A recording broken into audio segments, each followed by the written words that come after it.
saya Sufianti, mahasiswa Program Studi Kesehatan Masyarakat, Fakultas Kesehatan Masyarakat, Universitas Tadulako.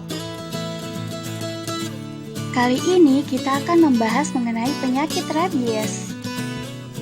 Rabies itu apa sih? Yuk kita simak sama-sama. Rabies merupakan penyakit zoonosis yang dapat menyerang semua hewan berdarah panas dan manusia. Virus ini ditransmisikan melalui air liur hewan terinfeksi rabies dan umumnya masuk ke tubuh melalui infiltrasi air liur, yang dimana mengandung virus dari hewan rabies ke dalam luka, misalnya goresan, atau dengan paparan langsung permukaan mukosa air liur dari hewan yang terinfeksi, misalnya gigitan. Nah, virus rabies ini tidak bisa menyusup atau melewati kulit dalam kondisi utuh tanpa luka. Ketika virus sampai ke otak, maka dapat beraplikasi lebih lanjut, sehingga menghasilkan tanda klinis pada pasien. Anjing domestik merupakan reservoir yang paling umum, dengan lebih dari 95% kematian manusia yang disebabkan oleh hewan tersebut.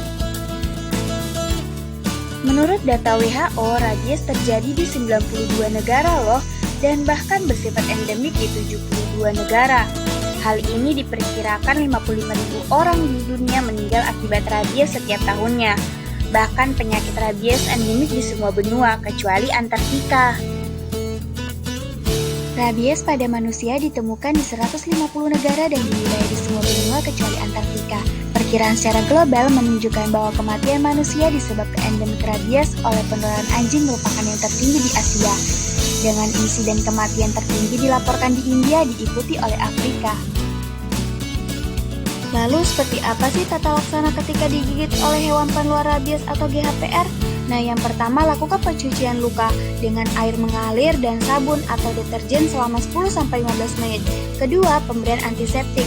Pemberian antiseptik yaitu ada alkohol 70%, betadin, dan obat merah.